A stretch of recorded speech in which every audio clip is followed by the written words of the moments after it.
Jeeva today பார்வையாளர்களுக்கு வணக்கம். இன்றைய நேர்காணலில் அரசியல் சமூக ஆய்வாளர், மூத்த பத்திரிகையாளர், உங்கள் விருப்பமான உமாபதி தமிழன் அவர்கள். சார் வணக்கம். வணக்கம். வணக்கம் ஜீவா. சார், அதிமுகவினுடைய மூத்த தலைவர் செங்கோட்டையன் அவர்கள் ஒரு குரல் எழுப்பி இருக்கிறார். KP முனுசாமி ஒரு கருத்து சொல்லியிருக்கிறாங்க. இல்லை எடப்பாடி தலைமையில் தான் இருக்குங்கிற மாதிரியான பல்வேறு விஷயங்கள் வந்திருக்கு. திடீர்னு பார்த்தீங்கன்னா செல்லூர் ராஜு வந்து டிடிவி சார் அப்படின்னு ஒரு வார்த்தையை பயன்படுத்தியிருக்காரு. டிடிவி செல்லூர் ராஜு இவங்கெல்லாம் கொஞ்சம் நாங்கள் எல்லாரும் இணைய போகிறோம் அப்படிங்கிற மாதிரியான ஒரு டோனும் வருது. ஆனால் எடப்பாடிகிட்ட இருந்து எந்த சிக்னலும் வரல. அதை கவனிக்கணும். மற்ற எல்லாருமே லைட் எடப்பாடிகிட்ட இருந்து சிக்னல் வருது, வராது. அப்படி ஒன்று விஷயம் போயிட்டு இருக்கு. இதுக்கிடையில் பார்த்தீங்கன்னா செங்கோட்டையனுடைய கோரிக்கை நிறைவேற்றுகிறேன் அப்படின்னு தமிழ்நாடு முதலமைச்சர் சொல்றாரு. அது முதலமைச்சருங்கிற ஒரு பொறுப்புல இருந்து அது இருக்காருங்க. அது கமிட்டியில எல்லாரும் இருக்கிறது தாங்க. ஓகே, எல்லா கட்சியும் அது எல்லாருக்கும் தெரியும். ஆட்சியில திமுகவும் தான் கம்மி. அது மக்களுக்கு, பொதுமக்களுக்கு தெரியாது. புரியுது. இன்னைக்கு பேப்பர்ல உங்களுக்கு டோட்டலா ஸ்டாலினை சந்தித்த செங்கோட்டையன், செங்கோட்டையின் கோரிக்கை நிறைவேற்றிய முதலமைச்சர் அப்படிங்கிறப்ப மீடியா அப்படித்தானே பண்ணும். ஆமா, அதான் மீடியா எப்படி போகும். அதாவது என்னன்னா பேனர்ல போட்டிருப்பாங்க, முன்னணி நடிகை கதற கதற. அந்த காலத்துல நான் சொல்றேன் கற்பழிப்பு அந்த வார்த்தை யூஸ் பண்றது இல்லை. கதற கதற கற்பழிப்புன்னு வேகமா பேப்பர் ஒரு 10,000 20,000 இந்த ஈவினிங் பேப்பர் ஓடிடும். வாங்கி பார்த்தா அதுதான் ஒரிசா நடிகையா இருக்கும். உள்ள நடிகை. ஆமா, நடிகை பயங்கரமா அப்படி போனார் இப்படி போனார். அவரை துரத்தி கொண்டு சென்ற மர்ம நபர்கள் அவரை அப்படியே காரில் தூக்கி சென்று மர்ம இடத்துக்கு அழைத்து சென்றார்கள். பின்னர் மாறி மாறி அப்படின்லாம் போட்டுருவாங்க. உள்ள இருக்கும் யார் அந்த நடிகை போய் கடைசியில் வரும். அவர் பிரபலமான ஒரிசா மாநிலத்தை சேர்ந்த முன்னணி நடிகை, போஜ்பூரி படத்தில் நடித்திருக்கிறார்னு போட்டுருவாங்க. ஒரு பேப்பர் வாங்கினவனா என்ன 2 ரூபா பேப்பரை வாங்க வைக்கிறதுக்கு என்னென்ன வேலை பண்றீங்க நீங்க? ஆனா அப்படின்ட்டு திருப்பி அதே மாதிரி திருப்பி அடுத்த நாள் வாங்குவாங்க. அடுத்த நாள் வேற போடுவாங்க. எம்ஜிஆர் வந்து அதிமுக விட்டு விலகிறாரா எம்ஜிஆர் அப்படின்னு போடுவாங்க. அப்படின்னு எஸ்டிஎஸ் சொன்னாருன்னு போடுவாங்க. ஸோ இதெல்லாம் வந்து பேப்பர்காரன் எஸ்டிஎஸ் சொல்லியிருப்பாரு. ஆமா, அந்த மாதிரி பேப்பர்ன்றது வந்து அப்படித்தான். ஒரு சில ஈவினிங் பேப்பர்னா அது ஒரு பரபரப்பா இருக்கும். வீக்லினா ஒரு பரபரப்பா இருக்கும். நேரில் பார்த்த மாதிரியே இருக்கும். அந்த வீக்லி பேட்டர்ன் தானே இப்போ யூடியூப் பேட்டர்ன், தம்ப்நெயில் பேட்டர்ன். அந்த வீக்லியில இப்ப நீங்க சொன்ன அந்த பரபரப்பு பேட்டர்ன் தானே யூடியூப்ல ஆமா வந்துகிட்டு இருக்கு. ஸோ அந்த மாதிரி தான் இது வந்து ரெகுலரா இருக்கிறது. புரியுதா? ஒரு அரசாங்கம் இருக்கு அப்படின்னா எதிர்கட்சியை சேர்ந்தவர்களையும் குழுவில் போட்டு வச்சிருப்பாங்க. புரியுதா? இப்போ கல்வி குழுன்னு மத்திய அரசு ஒன்று போடுவாங்க. அதில் டம்மிக்குனாலும் காங்கிரஸ் MP ஒரு ஆளை போட்டு வச்சுருவாங்க. 3 பேர் பிஜேபி இருப்பாங்க. இதில் வந்து 5 பேர் போட்டுருவாங்க. ஒரு காங்கிரஸ், இன்னொருத்தர் அவங்க கூட்டணியில் இருக்க ஒரு ஆளை போட்டுருவாங்க. மீதி 3 பேர் பிஜேபி MPயை போட்டு விட்டு 3 பேர் அதிகபட்சமாக சொல்கிறத நாங்கள் ஏற்றுக்குவோம்னு சொல்லி அவங்க 3 பேர் சொன்னதை ஏற்றுக்குவாங்க. இதெல்லாம் வழக்கமாக நடக்குது. அந்த வகையில் தான் செங்கோட்டையன் அந்த கமிட்டியில் இருக்கார். இருக்கும்போது அந்த முதலமைச்சரை சந்திச்சு தான் ஆகணும். கடந்த காலத்தில் இதை பற்றி பேப்பர்காரங்க கவலைப்பட மாட்டாங்க. இப்போ செங்கோட்டையன் வந்து எடப்பாடியை எதிர்த்து லாபி பண்ணோன்னே முதல்வர் இப்போ எடப்பாடி வந்து சட்டசபைக்கு வரார். அப்படி பார்க்கும்போது அந்த நேரத்தில் முதலமைச்சர் இப்படி வராருன்னு வைங்களேன். ஏதோ ஒன்று 2 பேர் சந்திச்சுட்டாங்கன்னா சிரிப்பாங்க, பேசுவாங்க. இதை போட்டிருக்காங்களா என்னைக்காவது? முதலமைச்சரை சந்தித்த எடப்பாடி சிரித்து சிரித்து பேசினார் அப்படின்னு போட முடியுமா? அந்த மாதிரிலாம் போய் இது யதார்த்தமாக நடக்கிறது. இந்த சட்டமன்றத்தில் வந்து பார்த்தீங்கன்னா எதிர்கட்சி எம்எல்ஏக்கள் ஆளுங்கட்சி எம்எல்ஏ கேண்டீனில் உட்காந்து ஒன்றா டீ சாப்பிட்றது இல்லையா, ஒன்றா பேசுறது. சசிகலா வந்து OPS மீது நடவடிக்கை எடுத்ததுக்கு சொன்ன காரணமே அவர்கள் இருவரும் பார்த்தும் சிரித்தும் கொண்டார்கள். அது அந்த காலம். அதுதான் ஜெயலலிதா இருந்த வரைக்கும் வேறங்க. ஜெயலலிதா இருந்த வரைக்கும் பேசிடுவாங்கன்னா அதிமுக இருக்கிறவர்கள் வந்து திமுக பேசுனா என்ன ஆகும்? தாமரகண்ணி தான் பையன் எங்க இதுக்கு கூட போலன்னு சொன்னாங்களே. தாமரகண்ணி சாவுக்கே போல, அப்பாவுடைய தாமரகண்ணி செத்ததுக்கே மகன் போல, அம்மா கூச்சுக்கும். அந்த மாதிரி கொடூரமான கட்சி அது. கொடூரமான இதில் மேல இவங்களா கொடூரமாக்கி விட்டாங்க வேற. ஸோ இப்படிலாம் இருக்கும்போது இது வந்து பெரிய செய்தியாக வருது. வேற ஒன்றும் அதை வந்து பெருசாக இல்லை. ஆனால் செங்கோட்டையன் தலைமையில் ஒரு லாபி ரெடி ஆகி எல்லாம் இதாக இருக்குது. நீங்கள் கேட்டீங்க செல்லூர் ராஜு சார்ன்னு சொன்னார். யார் அந்த சார் அப்படின்னா டிடிவி சார் அப்படின்னு. நீங்கள் இதுக்குள்ளே போயக்கூடாது. புதுசாக ஒரு சார் கட்சிக்குள்ளே வராருன்னா யார் அந்த சார்னு கேட்டிங்கன்னா டிடிவி சார்னு சொல்லியிருக்காரு. யார் நம்ம மண்ணின் மைந்தர் மாவீரன், மதுரை மண்ணின் அடையாளம் வந்து பேர் செல்லூர் ராஜு. செல்லூர் ராஜு பொறுத்தளவுக்கு என்ன அப்படின்னா, சிவகாசியில் இந்த பாக்கெட்டில் எம்எல்ஏக்கெல்லாம் ஒரு ஃபோட்டோ வச்சுருப்பாங்க அந்த காலத்தில். எம்ஜிஆர் ஃபோட்டோ, ஜெயலலிதா ஃபோட்டோ அந்த காலத்தில் இந்த ப்ரெஸ்லாம். அப்போ செல்லூர் ராஜுக்கு மட்டும் 2 படம் வச்சுருப்பாங்க. ஒரு சைடு ஜெயலலிதா இருக்கும், இன்னொரு பக்கம் சசிகலா இருக்கும். சசிகலா பார்க்க போகும்போது அப்படி ஃபோட்டோவை திருப்பி வச்சுக்குவார். ஓகே. ஜெயலலிதா பார்க்கும்போது இப்படி வச்சுக்குவார். அப்புறம் ஜெயலலிதா மறைந்ததுக்கு பிறகு எடப்பாடி ஃபோட்டோ ஒட்டிட்டார். அதில் எடப்பாடி தான் எப்பயுமே இருக்கும். சசிகலா தொடர்பான ஒரு படம் அப்படி திருப்பி வச்சுக்குவார். இப்போ அவர் டக்குன்னு அவர் பையிலேருந்து எடுத்து பாருங்க அந்த படத்தை. எடப்பாடி, சசிகலா, ஜெயலலிதா 3 பேரும் 3 சீட்டு மாதிரி அது. அப்படின்னு அந்த இதுலலாம் பார்ப்பேன், அப்படி சீட் அப்படி விரிச்சா அப்படியே ஜாக்கு கிங்கு கியூன்னு வரும். அந்த மாதிரி 3மே வச்சுப்பாரு. டப்புன்னு டேய் அந்த படத்தை எடுறா, சார் படத்தை எடுறா அப்படின்னா டிடிவி படத்தை வச்சுருக்காங்க. இல்ல அவர்கள் ஏற்கனவே டிடி தினகரனை சார்னு கூப்பிட்டு சசிகலாவை சின்னம்மா இதில் என்ன அப்படின்னு நெட்ரிகன் படம் பார்த்துருக்கீங்களா? ரஜினிகாந்த் ரஜினி படம் அப்பா சூப்பர் பையன். சூப்பரான படம் அது. எனக்கு மிகவும் பிடித்த படம். தலைவர் ரஜினி கலக்கியிருப்பாப்புல. அதில் வந்து காலையில் அவர் பெரிய கோடீஸ்வரன் எந்திரிச்சு வந்தோடனே பார்த்தீங்க அப்படின்னா கோட்லாம் ஆமா வரிசையாக வரிசை ஒவ்வொன்றும் கையை மட்டும் காட்டுவாங்க. கை காட்டினா அந்த ப்ளூ அப்படி காட்டினா அந்த ப்ளூ கோட் எடுத்து கொடுப்பாங்க. வாட்ச் ஒரு 10 வாட்ச் ஒருத்தர் ட்ரெயிலில் தூக்கிட்டு வருவான், அதை எடுப்பார் ஒன்று. அப்புறம் வந்து ஷூ அப்படி காட்டுவார், அந்த ஷூ எடுத்து போடுவார். என்ன போடுவார்னே தெரியாது. 10 ஷூ இருக்கும், 20 வாட்ச் இருக்கும், 10 20 கோட் இருக்கும். இப்படின்ற மாதிரி நம்ம செல்லூர் ராஜ் காலையில் கிளம்புறாருன்னு வைங்க, அப்படின்னு கையை காட்டினானா அந்த வேட்டி சட்டை, இப்படி கையை காட்டினானா தினகரன் ஃபோட்டோ எடுத்து ஃபைல் வச்சுது. இல்லை இன்னைக்கு இது வேணும்னா எடப்பாடி ஃபோட்டோ எடுத்து ஃபைல் வச்சு. அந்த மாதிரி அந்த வாட்சை செலக்ட் பண்ணுவார் ரஜினி. அந்த மாதிரி இந்த ஃபோட்டோவை செலக்ட் பண்ணுவார். இந்த 3 ஃபோட்டோ நம்ம இன்னைக்கு இதை பற்றி பேச போகிறோம்னா இப்படி அப்படி அப்படின்னா சசிகலா ஃபோட்டோ வரும், எடுத்து ஃபைல் வச்சுக்குவோம். அந்த மாதிரி அவர் வந்து இப்போ வரையும் அவங்க யாருமே சசிகலான்னு சொன்னதில்லை, சின்னம்மா தான் சின்னம்மா தான் சொல்லுவாங்க. அப்புறம் எப்படி பேர் சொல்லி கூப்பிடுவாங்க? பேர் சொல்லி எப்படி நீங்கள் கூப்பிடலாம், நான் கூப்பிடலாம். அவர் சோறு போட்ட தெய்வமாச்சே. அமைச்சர் பதவியும் கொடுத்து அது எல்லாமே சசிகலா செலவு வடிவேல் சொன்ன மாதிரி பஸ்ஸுக்கு காசும் கொடுத்து சோத்தையும் போட்டு செலவு காசும் கொடுத்த ஒரு ஆளில் அந்த மாதிரி பதவி அமைச்சர் பதவியும் கொடுத்து எம்எல்ஏ சீட்டும் கொடுத்து அமைச்சர் பதவியும் கொடுத்து வச்சுருக்கும் போது அப்புறம் சின்னம்மான்னு தானே சொல்ல முடியும், பெரியம்மான்னு எப்படி சொல்ல முடியும்? அந்த மாதிரி தான் அவர்லாம் விசுவாசம். அம்மா மீதும் சின்னம்மா மீதும் விசுவாசம், அதுவே எனது சுவாசம்னு வாழ்ந்துட்டு இருக்காரு. புரியுதா அவங்களுக்கு? அதனால் அவங்களாம் டப்புன்னு வந்துடுவாங்க. இப்போ செங்கோட்டையன் தலைமையில் வந்துருச்சு அப்படின்னா டக்கு டக்குன்னு சசிகலா தினகரன்லாம் சேர்ந்துருவாங்க. அதோட சமிக்கை தான் சார்ன்னு சொல்கிறது. தினகரன் சார் இவ்வளவு நாள் சொன்னாரா? ஏன்னா அந்த கூட்டணி பூரா ஒன்றா சேரப்போகுது. யாருன்னா இவர் செங்கோட்டையன் தலைமையில் சசிகலா உள்ளே வர போகிறாங்க, தினகரன் வரப்போகிறாரு, ஓபிஎஸ் வரப்போகிறாரு. அப்படி வரும்போது எல்லாருமே அந்த பக்கம் போயிடுவாங்க. செங்கோட்டையன், சசிகலா, தினகரன், ஓபிஎஸ் இவங்களாம் ஒன்றா நம்ம தான் இனிமே ஏடிஎம்கே அப்படின்னு வந்துருவாங்க. எல்லாரும் வந்துருங்கப்பா, எடப்பாடி இருப்பாருப்பா அப்படின்னு. ஆனால் எடப்பாடி ஹோல்டு எங்கே இருக்கும்? எடப்பாடி கிளம்பி தானே ஆகணும். இருப்பாருன்னு சும்மா சொல்லுவாங்க. உள்ளே கூப்பிட்டு போய் என்னப்பா ஏதாவது ஒன்று பண்ணிட்டா என்ன பண்ணுறது, அவரே போயிடுவார். அப்போ அவருக்கு அரசியல் வந்து தனித்து விடப்பட்டுருவார். ஏதாவது பலாப்பழம் மாம்பழம், அது மாம்பழம் சின்ன ஏற்கனவே கொடுத்துட்டாங்க, பலாப்பழம் ஈச்சம்பழம் கஸ்தாலி பழம் சின்ன ஏதாவது கொடுப்பாங்க, அதில் தான் நிற்கணும். மேற்கு மண்டல ஓட்டையும் எடப்பாடி போயிட்டாருன்னா செங்கோட்டையன் அந்த மாதிரி ஆட்கள் கேப்சர் பண்ணிடுவாங்க. அந்த ஓட்டே செங்கோட்டையிலிருந்து கேப்சர் பண்ணது தானுங்க. கொங்கு மண்டலத்தை ஜெயலலிதா காலத்தில் வளர்த்ததும் அங்கே சீட்டு ஜெயலலிதா 89 இருக்கும்போதே 28 சீட்டை அதை ஜெயிச்சாப்ல, அதில் 14 இடங்கள் செங்கோட்டையன் ஜெயிச்சு கொடுத்தது இல்லை. அவருடைய செல்வாக்கு. ஆமாம், கொங்கு பெல்ட் பூரா அவர் கையில் தாங்க இருந்தது ஒரு காலத்தில். அதுக்கப்புறம் இந்த அம்மையார் வந்ததுக்கப்புறம் நிறையா வந்து பேர். எடப்பாடி வந்ததுக்கப்புறம் என்னன்னா எடப்பாடி களத்தில் இறங்கி களமாடிட்டார். எல்லா கவுண்டர்களையும் சந்திக்கிறது, தோட்டம் தோட்டமாக போகிறது, எல்லாரையும் கூப்பிட்டு பேசுறது. அவர் செங்கோட்டையன் வந்து இறங்க மாட்டார், நம்ம இறங்கி செய்வோம். சேர சோழ பாண்டியர்கள் ஆட்சி காலத்துலேருந்து சேர நாடு வந்து வீக்காக தான் கிடக்கு. இன்றைக்கி வந்து நம்ம இந்த தமிழ்நாட்டை ஆள்றோம் அப்படின்னா ஒரு கொங்கு வேளாளர் கவுண்டர் ஆள்றோம். கிடைக்கல, இதை நம்ம தக்க வச்சுக்கணும், விட்டுறக்கூடாதுன்னு சொல்லி ஆவேசமாக பேசி எல்லா கவுண்டர்களையும் மண்டைய கழுவி ஒரு பெருமை அப்படின்னு சொல்லி கொண்டு வந்திருக்காரு. ஆனால் தன்மானம் உள்ள வீரம் மிகுந்த கவுண்டர்கள் இதை ஏற்றுக்க மாட்டாங்க. காலில் விழுந்து ஒரு பதவி கிடைக்கிறது என்றால் சீமானை வச்சு பேசணும்னு அப்படிதான். காலில் விழுந்து ஒரு பதவி கிடைத்து அதை வைத்துக்கொண்டு நான் ஆள்வேன் என்றால் அந்த பதவி எனக்கு துச்சமடா அப்படின்னு தான் வீர கவுண்டர்கள்லாம் சொல்லுவாங்க. இப்போ காலில் விழுந்து பதவி வாங்கி எல்லா கவுண்டரும் ஓட்டு போட்டிருக்காங்க. இப்போ அவருக்கு கிட்டத்தட்ட 60 ஜென்ரலாக போடுவாங்க. அதாவது நம்ம அப்படி சொன்னாலும் தப்பாக போயிடும். அதாவது ஜென்ரலாக பொதுவாக சில பேர் விவரம் தெரியாமல் போட்டுருக்கலாமே தவிர ஒரு இது ஒருத்தர் காலில் விழுந்து முண்டை முழிக்க போனால் அது ஒரு வீரமா? புரியுதா உங்களுக்கு?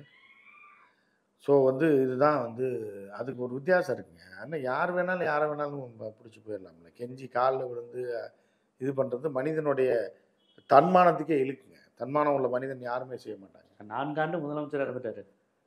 இந்த வரலாற்றில் வந்து இதாக தாங்க. இப்போ இது வந்து நீங்கள் வந்து வரலாற்றில் எல்லா வெள்ளக்காரனை எடுத்து போரிட்டு எல்லா பேருமே இருக்குது, எட்டப்பன் பேரும் தான் இருக்குது. அதுக்கு என்ன ஒன்று.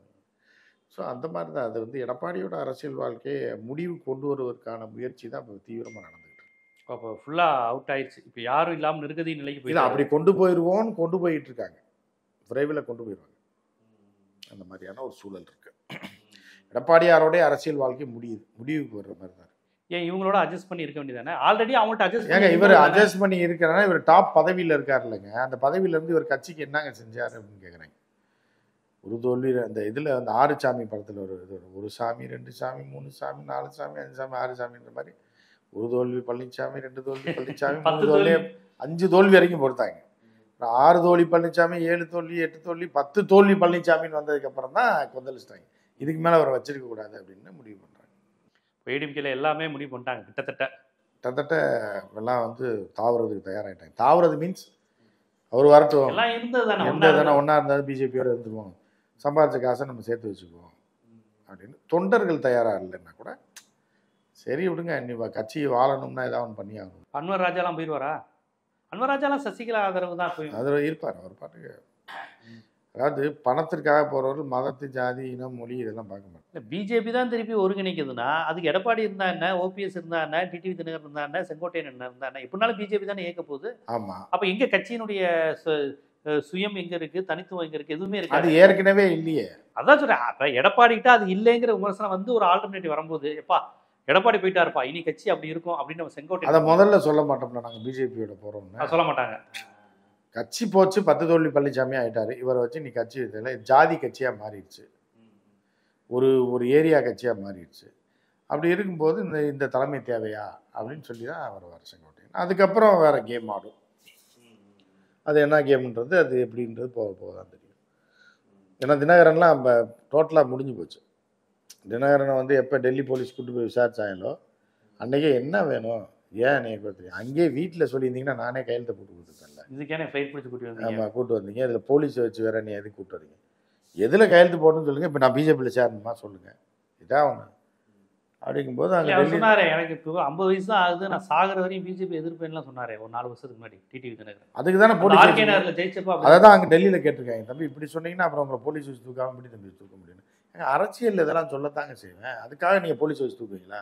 எனக்கு ஒரு ஃபோனை போட்டு தம்பி பேசியிருக்கீங்களாமே ஒன்றுங்க பிஜேபியில் சேர்றீங்களா இல்லையா, இல்லை உங்களை திகார் ஜெயிலில் போடுவான்னு ஒரு வார்த்தை நீங்கள் சொல்லியிருந்தீங்கன்னா நான் அங்கேயே சொல்லிப்பேன். அண்ணா நீ சொல்கிறத நான் விளையாட்டா பேசுனது, நான் விளையாட்டா சீரியஸாக எடுத்துக்கிட்டீங்க. ப்ரெஸ் மீட்டில் சொல்கிறதெல்லாம் போய் நீங்கள் கோவப்பட்டு என்னை டெல்லி போலீஸ் வச்சுலாம் தூக்கிட்டு போனீங்கன்னா இது என்ன தலைவா நீங்கள் அப்படின்னு. சே இது என்னடா இப்படி ஆகி போச்சு, என்னென்ன போலீஸை கூப்பிட்டு வந்துருப்பாங்க. இந்த யாராவது ஒரு டெல்லியிலேருந்து இப்போ நீங்கள் சிஆர்பிஎஃப்ல தான் வந்து பிடிச்சி போனாங்கன்னு நினைக்கிறேன், இதுதான் வேறு ஏதோ போலீஸு அந்த ஏசிடிசியை கூப்பிட்டு சத்தம் போட்டுருப்பாங்க. ஏன் பார்த்தாலே தெரில எதுக்கு இங்கே இவ்வளோ தூரம் ஃப்ளைட்டை பிடிச்சி கூப்பிட்டு வந்து விசாரணைன்ற வளையத்துக்குள்ளே போட்டு. அப்போ அவங்க சொல்லியிருப்பாங்க இல்லை அப்படி பண்ணால் தான் இறங்கி வந்திருக்காப்புல பயந்து, நீங்கள் சும்மா கேட்டிருந்தீங்கன்னா அவங்கள எதிர்ப்போம், நேருக்கு நேர் மோடி மோத தயாரா அப்படின்ற ரேஞ்சுக்கு போயிருப்பாரு. அதனால தான் டெல்லியில் கூப்பிட்டு வந்து மிரட்டி விட்டு அந்த நான் இன்னைக்கு அடுத்த நாளே சொல்லிட்டார்ல நீங்கள் எது வேணாலும் சொல்லுங்க முதலாளி நான் செஞ்சுறேன் அப்படின்றதுனா அப்புறம் சரி விடுங்க பார்த்துக்கலாம் அப்படின்னு. அதனால் இப்போ வரைக்கும் சொல்லியிருக்கேன். ஓபிஎஸ்லாம் சொல்கிறார்ல இவர் தலைமை டெல்லியில் இருக்குன்னு நம்ம எல்லாரும் தான் சொல்லி. ஆமாம் ஆமாம், அண்டா அங்கே அடகுல இருக்குன்னு நம்ம ரொம்ப நாளாக சொல்லி. ஓபிஎஸ்க்கு வந்து நாஸ்கா கூட பேச தெரியல, ஓப்பனா பிஜேபி ஆளு பிஜேபி உண்மை தானேங்க சொல்லிடுறாரு. சொன்னா தானங்க பிச்சை போடுவாங்க கொஞ்ச நாள் இவ்வளோ இறங்கி போயிட்டாரு அப்படின்ட்டு. பிஜேபியே வேணான்னு சொன்னாலும் இவர் விட மாட்டாரு. உங்களுக்கு ஐயோ விடமாட்டேன் தலைவா, நீங்க தான் தலைமையா இருக்கணும், நீங்க வேற அண்டா அவங்க நீங்களே வச்சிருங்க, எங்களுக்கு சடங்கு சுத்துற அன்னைக்கு 1 மணி நேரம் கொடுத்தீங்கன்னா போதும், திருப்பி கொண்டு அண்டா அவங்க கொடுத்து. இதுதான் ஓபிஎஸ் பாவங்க. ஓபிஎஸ் வந்து என்ன எம்ஜிஆர், அப்ப அவர் வீட்டுல எம்ஜிஆர் ஜெயலலிதா படம் இருக்கோ இல்லையா, மோடி படம் இருக்கும். மோடி படம் இப்போ அவர் பையன்லாம் வந்து பிரிண்ட் அடிச்சு வச்சிருக்காங்க 1000 படம். ஆமா லெட்டர் பேர்லயே மோடி படம். ஆமா லெட்டர் பேர்ல மோடி படம் வச்சிருப்பான் ரவீந்திரநாத். அதுக்கப்புறம் இங்கே ஆஃபீஸ் ஜிபிஸ் எல்லா இடத்துலையும் வச்சிருப்பாங்க. ஓபிஎஸ் பையனுக்குலாம் அண்ணாவுடைய கொள்கைலாம் தெரியும், தெரிஞ்சு அவங்க நீ அவங்க அண்ணன் கொள்கையே தெரியாது, நீங்க அண்ணா கொள்கையே யார் எங்க அண்ணனை பத்தி தானே கேட்குறீங்க அப்படின்னு. அண்ணாவுடைய கொள்கை எங்க அண்ணன் வந்து 2 கான்ட்ராக்ட் எழுதுறாரு, அந்த இது வாய்க்கா கட்டினது கூட அவர் தானே. அது இல்லையா அண்ணா யாருன்னு, அண்ணா தான். நீங்கள் அது வந்து நீங்கள் வந்து கோயம்புத்தூர்ல அண்ணான்னுவாங்க, நாங்கள் அண்ணேன்னுவோம் எங்கள் ஊரில். அதுதானே அந்த அண்ணா தானே கேட்குறீங்கன்னு. அறிஞர் அண்ணா நீ வேற அறிஞர் அண்ணா தெரியுமா? அண்ணா தெரியாதுண்ணா. அப்போ பெரியார்லாம் சுத்தமாக தெரிஞ்சிருக்க வாய்ப்பே இல்லை. பெரியார் இந்த பெரியவரை தான் சொல்கிறீங்க, மந்தையில் உட்காந்துருப்பாரு மத்தியானத்தில் அப்படின்னு. அவர் இல்லையா பெரியார் அண்ணா தெரியாது. நம்ம கட்சி போஸ்டர்ல இருக்கும்னே ஒரு சின்னதா போட்டு தாடி வச்சு ஒருத்தர் ஓரத்துல. ஆமா அந்த வயசானவர் ஒருத்தர் போட்டுருப்பாங்க. அவரா அது எங்க அப்பாட்ட கேட்டாலும் தெரியும், அப்பா கிட்ட தெரியும். ஆனா எங்க போஸ்டர் திமுக போஸ்டர் எல்லாத்துலயும் இருக்கு. அது அவர் 2 கட்சியில இருந்திருக்காரு. 2 கட்சியில இருந்திருப்பாரு. என்னன்னே நாவலர் மாதிரி போல, நெடுஞ்செழியன் மாதிரி இருந்திருப்பாரு போல. ஆனா வைகோவும் போடுறாருனே. ஆமா நம்ம கட்சியில இருந்தா அவர் எல்லாம் அவர் அங்க இருந்து போனவர் தானே தம்பி. என்ன இப்படிதான் ரவீந்திரநாத்துக்கு தெரியும். அந்த மாதிரி டிடிவி தினகரன் கொஞ்சம் திராவிடியன் கான்செப்ட் உண்டா? தெரியும் ஓரளவு. ஏன்னா நடராஜனுக்கு கொஞ்சம் திராவிடிய உணர்வுகள்லாம் நிறைய உண்டு. நடராஜன் வேற, டிடிவி வேறங்க. நடராஜனோட கதை வேற, டிடிவி கதை வேற. கொஞ்சம் ரிசர்வேஷன், விபி சிங், மண்டல் சிங், இந்த மாதிரி அது விஷயம் அவருக்கு தெரியும், அவருக்கு வயசுக்கு தெரியும். டிடிவிக்கு தெரியாது. டிடிவிக்கு தெரியும், ஆனா பேச மாட்டார். எவன் கடுபட்ட போனா என்ன? இப்போ தனிப்பட்ட முறையில் கேட்குறீங்கன்னா, நீ வேற இதெல்லாம் போய் மக்களுக்கு நம்ம கட்சிக்காரன்னு சொன்னா தெரியுமா? அம்மா புரட்சி தலைவர் என்ன பண்ணாங்க? கருணாநிதிக்கு புரட்சி தலைவர் எவ்வளோ எதிரி, கருணாநிதி குடும்பத்தை நம்ம ஒழிச்சே ஆகணும்னு சொன்னா இது மட்டும்தான். இதை தவிர வேற எதுவும் பேசக்கூடாது. அவனுக்கு போய் அண்ணா கொள்கை, பெரியார் கொள்கைன்னு பேசினேன்னா அவனுக்கு என்ன தெரியும்? இப்போ டிடிவி செங்கோட்டையன் ஒரு அலைன்ஸ் ஃபார்ம் ஆகுது. அலைன்ஸ் இல்லை, ஒரே கட்சி தான். கட்சிக்குள்ளே வரப்போகிறாங்க. ஆனால் டிடிவியை சேர்க்க முடியுமா சட்ட ரீதியான்னு தெரியல. ஏன்னா தனி கட்சி ஆரம்பிச்சிட்டாப்புல. ஆமாம். இருந்தபோது என்ன பண்ணுவாங்க, வைப்பாங்க, அதிமுகவில் கூட்டணியாக சேர்த்துக்குவாங்க. சேர்த்துக்கிட்டு சசிகலா உள்ளே கொண்டு வந்து அந்த பழைய இதில் வந்து சசிகலா நேராக சமாதிக்கு போய் சத்தியம் பண்ணிட்டு, அக்கா வந்துட்டேன்க்கா திருப்பி அவங்க சசிகலா என்ட்ரி பண்ணணும்ல, திருப்பி ரீஎன்ட்ரி ஆனால் பண்ணி தானே ஆகணும். அக்கா நான் வந்துட்டேன்க்கா அப்படின்னு ஒரு சத்தியத்தை பண்ணிட்டு டப்புன்னா கட்சியாக அப்படி இப்படி போயிட்டே இருக்கு. அவ்வளோதான். அது கொஞ்ச நாள் கழிச்சு செங்கோட்டையனை அந்த பதவியை ட்ரான்ஸ்ஃபர் பண்ணி கொடுத்துருவாரு. நீங்கள் இருந்துங்கக்கா, நான் வந்து அவைத்தலைவரான அப்படி கட்சி போகும். இப்போ அதுக்கான பிளான் தான். ஆனால் போட்டியிட சட்ட ரீதியாக இப்போ போட்டியிட முடியாதுல்ல சசிகலா. அது இன்னும் முடியல, பீரியட் முடியல. சசிகலா எலெக்ஷனில் போட்டி போட மாட்டாங்க. நிழல் ராஜாங்க தான் அவங்க. எப்பவுமே அதுதான் அவங்களுக்கு பின்னிருந்து இயக்குபவர் தான் அவர். அவரை இறங்கணும்னு நினச்சி தான் ஜெயிலுக்கு போய்விட்டாங்க. இறங்குறதுக்கு அவங்களும் விட மாட்டாங்க, பிஜேபிக்காரனு விட மாட்டாங்க. இருந்துக்கங்க கட்சியில் சேர்ந்துங்கம்மா இதை பார்த்து. பிஜேபி எதிர்ப்புலாம் நீ பேசவே மாட்டாங்க சசிகலா. எதுக்கு பிஜேபி எதிர்ப்பு? தன்னை சிறையில் போட்டவங்கிற கோவம்லாம் வராது. அதெல்லாம் இல்லை, நம்ம செஞ்சு அதெல்லாம் வராது. அது வேற இது வேற. வாழணுமா இல்லையா? அந்த மாதிரி இதுதான் போயிட்டுருக்கு. விரைவில் கட்சி வந்து கைமாறுவதற்கான வாய்ப்பு இருக்குது. எடப்பாடி பக்கம் போகிறது இப்படி ஒரு டீம் உருவாச்சுன்னா வேலுமணி, தங்கமணி, கருப்பண்ணன் இவங்கெல்லாம் கொஞ்சம் எடப்பாடி எல்லாருமே போயிடுவாங்க. செங்கோட்டை கருப்பண்ணன் அவரும் கவுண்டர் தானே. கருப்பண்ணன் வேற. கருப்பண்ணன் கொஞ்சம் எடப்பாடிக்கு ரொம்ப வேண்டப்பட்டவருங்கிற மாதிரி சொல்றாங்க. இருப்பாங்க, கடைசியில் மாறி போயிடுவாங்க. அதெல்லாம் போயிடுவாங்க. பதவி இந்த எடப்பாடி கூட போய் என்ன பண்ண முடியும்? தேங்காய் பறிக்க முடியும் தோட்டத்தில். கட்சியில் இருந்தால் தான் சீட்டு வாங்கி நடத்த முடியும். அப்புறம் கட்சிக்குள்ளே இல்லாமல் எடப்பாடி கூட போய் என்ன பண்ண சொல்லுங்க? எடப்பாடி என்ன தனியாக ஒரு கட்சி எதுவும் ஆரம்பிப்பாரா இல்லை என்ன பண்ணுவார்? இல்லை தனி டீமாக இருந்துக்குவார் அதிமுகலே? உங்களுக்கு உதாரணம் சொல்லாமல் உங்களுக்கு புரியலைன்னு நினைக்கிறேன். ஒரு அப்பத்தா இருக்கு, ஒருத்தன் இருக்கான், கல்யாணம் பண்ணிட்டான், பொண்டாட்டியோட வாழ்ந்துகிட்டு இருக்கான். ரைட்டா? இந்த பொண்டாட்டிக்கு அப்பத்தாவுக்கும் சண்டை வரும்போது பொண்டாட்டியை துரத்தி விட்டு அப்பத்தா கூட போய் வாழ்வான் அவன். சரி, எங்கள் அப்பத்தாவே போதும், பொண்டாட்டியை துரத்தி விட்டுன்னு அது வாழணும். அவன் பொண்டாட்டியோட வாழ்ந்தா தான் அவன் குடும்பம், பிள்ளை குட்டி பிறக்கும், எல்லாமே நடக்கும். அவன் பாட்டுக்கு பொண்டாட்டியை துரத்தி விட்டு அப்பத்தாவோட இருந்தானா அது கண்ணுக்காக தெரியாமல் ஏதோ சோத்தாக்கி போட்டுக்கிட்டு இருக்கான். அதை வச்சு இவனுக்கு என்ன பிரயோஜனம்? ஒன்றுமே இருக்காது. சோத்தாக்கி போட்டு திடீர்னு கண்ணு தெரியாமல் எங்கேயா போச்சுன்னா பள்ளி இல்லி சோத்தில் வந்துச்சுன்னா ரெண்டு பேர் அப்பத்தாவை ஒன்று சேர்ந்துருவாங்க. பொண்டாட்டி துரத்து விட்டு எப்படிங்க அப்பத்தாவை? பொண்டாட்டியும் வச்சுக்கிட்டு பொண்டாட்டியை வச்சு அப்பத்தாவை காப்பாற்றுறது தானே மெயின். புரியுதா? தாவும் உயிரோடு இருக்கணும், நீண்ட காலத்துக்கு இருக்கணும், பெரிய மனுஷியாக இருக்கணும், பொண்டாட்டியோட வாழணும். இப்படி தான் நினைப்பான். பொண்டாட்டியை துரத்து விட்டு அப்போ தான் எனக்கு போதும், அதே சோறாக்கி போடுவோம் அப்படின்னு இருக்க முடியுமா? அப்படி தான் எடப்பாடி நிலைமை ஆயிடும். எடப்பாடி ஒரு அப்பத்தா ரேஞ்சுக்கு போயிடுவாப்புல. அப்பத்தாவே வேணால் கூட வச்சு கஞ்சி கூட ஊற்றுங்க, இல்லைன்னா இன்னும் கொஞ்ச நாள் அப்பத்தா போய் சேர்ந்துடும், நம்ம நல்லா வாழலான்ற மாதிரி தான். புரியுதா? ஆட்டோமேட்டிக்காக வந்துடுவாங்க, வந்து கட்சியில் சேர்ந்துருவாங்க. ஸோ திமுகட்ட பேசுனது ஒன்றும் மேட்டர் கிடையாது, அது ரொம்ப யதார்த்தமான நிகழ்வு. அது வந்து செங்கோட்டையன் வந்து அது சாதாரணமாக கமிட்டியில் எல்லா கட்சிக்காரங்களும் இருப்பாங்க. ஆனால் ஸ்டாலின் உடனே செஞ்சு தரேன்னு சொல்லிட்டாருன்னே அது. ஆமாம், இவரும் பண்ணிட்டாரு அப்படிங்கிற எதிர்கட்சியை சேர்ந்தவர் வந்து நம்மளை பார்க்குற சொல்கிறாரு அப்படிங்கும் போது ஓகே பண்ணுங்க. பலர் என்ன சொல்கிறாங்க, இப்படி தான் ஆரம்பிக்கும். என்ன ஆரம்பிக்கும்? இப்படிதான் அதிமுக கூட்டணி. இல்லை சொல்கிறேன், அதிமுக கூட்டணி. ஆமாம், அப்படித்தானே இப்போ ஸ்டாலின் செய்கிறாருன்னா தேமுதிகல இருந்த 11 எம்எல்ஏக்கள் எப்படி வந்தாங்க? தொகுதி வளர்ச்சி நிதி கேட்டு அப்படின்னு சொல்லி தான் ஜெயலலிதா பேசினாங்க. கடைசி பார்த்தா விஜயகாந்துக்கு டேக்கா கொடுத்துட்டு 50 பேரும் ஏடிபிக்கு. அப்படி வந்து இவங்க பூரா டிஎம்கேல சேர்ந்துருவாங்க. அருண் பாண்டியன், மைக்கேல் ராயப்பன் இந்த டீமே வந்து சேர்ந்தாங்களா? மாஃபா வண்டிராஜெல்லாம் அப்போ வந்து நினைக்கிறேன் அந்த மாதிரி ஆச்சுல. ஆமா, கட்சி அதுவாக உடையுதுன்றப்ப ஓகேன்னு தான் சொன்னாங்க. புரியுதா உங்களுக்கு? அந்த மாதிரி தான் அப்படியான வாய்ப்பு தான் அதிகம். இது வந்து எப்படின்னா, நீங்கள் நம்ம முக ஸ்டாலின் அவர்களை வச்சு சொல்கிறோன்னு வைக்க வேணாம். கமலஹாசனுடைய சனம் தேரி கசம் படம் பார்த்தீங்களா? என்ன பார்த்தது? ஹிந்தி படம், 2வது படம்.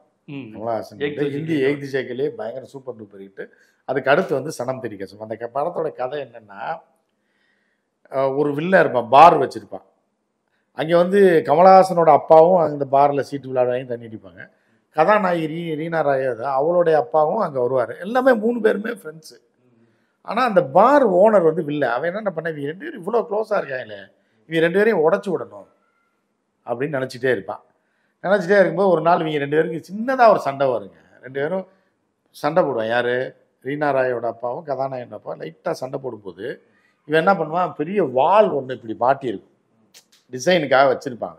யாரும் இல்லை, வேண்டே என்ன பண்ணுவான், ஒரு வாழை உருவி துடைக்கிற மாதிரி துடைப்பான். எடுத்து துடைச்சிக்கிட்டே இருந்து 2 பேரும் கத்திட்டு இருக்கும்போது அவன் முன்னாடி வந்து சரி விடுங்க, சண்டை போடாதீங்கப்பா, விடுங்கப்பா அப்படின்னு துடைச்சிட்டே இருப்போம். தப்புன்னு என்ன பண்ணுவான், கமலஹாசன் அப்பா வந்து கத்தியை பிடிங்க அவங்க அப்பன்னு குத்திடுவான். அப்போ என்னாச்சு, ஒருத்தன் செத்து போயிட்டான், இன்னொருத்தன் ஜெயிலுக்கு போயிடுவான். முடிஞ்சு போச்சா, 2 பேர் கதையும் முடிச்சா. இதுதான் அரசியல், புரிஞ்சுக்கணும். புரியுதா? முக ஸ்டாலின் அவர்கள் வந்து என்ன பண்ணுறாருன்னா, அவரை கூப்பிட்டு நல்லா இருங்க, அவங்கள்ட்ட உங்களுக்கு என்ன வேணும் நான் செஞ்சு தரேன் அப்படிங்கும்போது ஆட்டோமேட்டிக்காக அவங்க 2 பேரும் பிரிஞ்சிடுவாங்க. திமுகவுக்கு நல்லது. திமுக போய் அதை செய்யலை, இருந்தாலும் அவர் வர்றாரு, ரைட்டு வாங்க உங்களுக்கு என்ன பண்ணணும் நான் உடனே பண்ணுறேன் அப்படிங்கும்போது இவங்க கடுப்பாயிரும். பார்த்தீங்களா சமீப காலமாக உங்கள் நடவடிக்கை ரொம்ப நல்லா சரி, ஆமாம் நல்லா இருக்கு, சிறப்பாக செய்கிறீங்க அப்படின்னு சொல்லி இவர் செஞ்சு விட்டுருவாரு. உடனே செங்கோட்டையன் வணக்கம் வணக்கம் ரொம்ப நன்றி, நீங்கள் நான் சொன்ன உடனே ஒரு திட்டத்தை நிறைவேற்றிட்டீங்க அப்படின்னு போகும்போது அவங்களுக்கு பொசுன்னு எரியும். பார்த்தீர்களா செங்கோட்டையனோட தொடர்பை, இவரெல்லாம் திமுகவோட ரகசிய கூட்டம் வச்சுருக்காங்க அப்படி இப்படின்னு பேசி ஈஸியாக 2ஆக உடச்சி விட்டுருவாங்க. 2ஆக பிரிஞ்சுடுவாங்க. ஒரு குரூப் இப்படி போகும். என்ன இருந்தாலும் எப்படிங்க நீங்கள் போய் ஸ்டாலின்ட்ட அவர் போய் கேட்கலாமாங்க, நம்ம இதை அம்மா இருந்தால் அப்படி பண்ணியிருப்பாரா செங்கோட்டையன் அப்படின்னு ஒரு குரூப் சொல்லுவோம். இல்லைங்க உங்களுக்கு தெரியாதுங்க, ஒரு நல்ல விஷயம் செய்யணும்னா முதலமைச்சர்கிட்ட போய் அவர் கேட்குறாருங்க, இதில் என்னங்க தப்பு இருக்குது அப்படின்னு ஒரு குரூப் பேசி 2ஆயிரம். ஆட்டோமேட்டிக்காக ஒன்று இந்த பக்கம் போயிடும், ஒன்று அந்த பக்கம் போயிடும். திமுக டே ஸ்டாலின் 52% வாக்கு வங்கியோட டோட்டலாக ஒரு இதாகிட்டார், ஒரு கேட்பாரற்ற நிலைக்கு போயிடுறாரு எடப்பாடி. பாவம், யாரும் ஆதரவற்ற நிலைக்கு இல்லை, அப்பத்தான் ரேஞ்சுக்கு போயிட்டார். இப்போ அடுத்து கட்சி இணைஞ்சு எல்லாம் இணைஞ்சிட்டாங்கன்னு சொல்லுவாங்க. அப்பத்தான் வச்சு கஞ்சி கூட ஊற்றி ஓரத்தில் உட்கார வை, இல்லைன்னா என்ன பண்ணுறது, மூச்சை பிடிச்சி பாலை கொடுத்து கொண்டுருக்கேன்றாங்க. இந்த நிலைமை தான் அரசியல். சில தாத்தாக்கெல்லாம் 98 வயசு வரைக்கும் இருப்பாங்க. கஷ்ட காலத்தில் பணக்கார வீட்டில் ஒன்றும் பிரச்சனை இல்லை, கஷ்டப்படுற இடத்துல இவரை வச்சு இப்போ கட்டிலில் படுக்கணும், எழுப்பி விடணும், அவருக்கு வாயில் ஸ்பூனு எதையா வச்சு ஊட்டணும், கஞ்சியை ஊற்றணும். இருக்கும்போது இது என்ன இப்படி, இது ஒரு பெரிய டார்ச்சராக இருக்குன்னு பண்ணேன். திடீர்னு மூச்சு இழுக்கிற மாதிரி இருந்தால் பாலை கொண்டாந்து வாயில் ஊற்றுவாங்க, ஊற்றுனா மூச்சு அடைச்சி எடுத்துக்கிறேன். நம்ம தாத்தாக்கு பால் ஊற்றுங்கன்னு சொல்லி ஆளாளுக்கு 4 பேர் பாலை ஊற்றுனா படுக்க வச்சு என்ன ஆகும், புறையேறி போய் சேர்ந்துடும். இந்த நிலைமைக்கு எடப்பாடியை கொண்டு போயிடுவாங்க. கண்டிப்பாக தாத்தா வேணா இருக்கட்டும், நம்ம அவரை திறந்த போகிறதில்ல, கடைசி வரை கஞ்சி ஊற்றுவோம் அவருக்கு அப்படின்னாங்க. படுக்கும்போது பால் ஊற்றி விட்டுருவாங்க, முடிஞ்சு போச்சு, அவ்வளோதான். அதிமுகவில் ஏற்பட்டிருக்கக்கூடிய அந்த விரிசல், இந்த குரல் வளருமா, இது விரிசல் ஆகுமா, இதை டெல்லி எப்படி பார்க்கும்? டெல்லி காய் நகர்த்துதா? டெல்லி ஏங்க காய் நகர்த்துது, ஃபுல்லாகவே டெல்லி கண்ட்ரோலில் தாங்க. டெல்லி கண்ட்ரோல் தானே, காயெல்லாம் நகர்த்த வேணாம். காய்கறி கடையை அவங்க தாங்க வச்சுருக்காங்க, லோடு வண்டியே அங்கே தான் நிற்கும். இது என்ன ஒரு 3 மாதத்துக்கு செட் ஆயிருமா? இல்லை 3 மாதம் தான். 3 மாதத்தில் வேற ரூபத்துக்கு போய் திமுக வந்து அடுத்த ரெஃப்ரெஷ் ஆகி அடுத்த ரூபத்துக்கு போக போகுது. கண்டிப்பாக. சாரி, அதிமுக. அப்போ எடப்பாடியோட பொலிட்டிக்கல் லைஃப் எண்டு கார்டு தான். அவர் வந்து என்ன பண்ணாருன்னா, இன்னைக்கு காலத்துக்கும் கடையை நம்ம நடத்தலான்னு பார்த்தார் மகனை வச்சு. அது எவ்வளோ பெரிய கொடூரமான சிந்தனை பாருங்க. யார் காலிலையோ விழுந்து காட்சியை வச்சுட்டு மகனை வச்சு அவ்வளோ பெரிய இயக்கத்தை, எம்ஜிஆர் ஆரம்பித்த இயக்கத்தை, ஜெயலலிதா நடத்தி வந்த இயக்கத்தை, ஜெயலலிதா இங்கேருந்து டெல்லியில் வரவங்க பூரா மிரட்டிக்கிட்டு இருந்த இதை போய் தன்னுடைய மகனை கொண்டாந்து அந்த கட்சி கொடுத்தா என்ன ஆகும்? ஸோ இதுதான், அதனால தான் ஆத்திரம் கொண்டு அவள் கொங்கு வேளாள கவுண்டர்கள் அந்த பெல்ட்டில் இருக்கவங்க பூரா இனிமே எடப்பாடியை வந்து இது பண்ணக்கூடாது. அதிமுக இனி என்ன ஆகும்? அதிமுகவின் நிலை என்ன? இபிஎஸ் தலைமை போய் செங்கோட்டையன் தலைமையா, ஒன்றுபட்ட தலைமையா, என்னெல்லாம் ஆக போகுது, பிஜேபி என்னெல்லாம் விளையாட போகுது என்பதெல்லாம் குறித்து ரொம்ப விரிவாக உங்களது பார்வைகளை முன் வச்சிங்க. மிக்க நன்றி.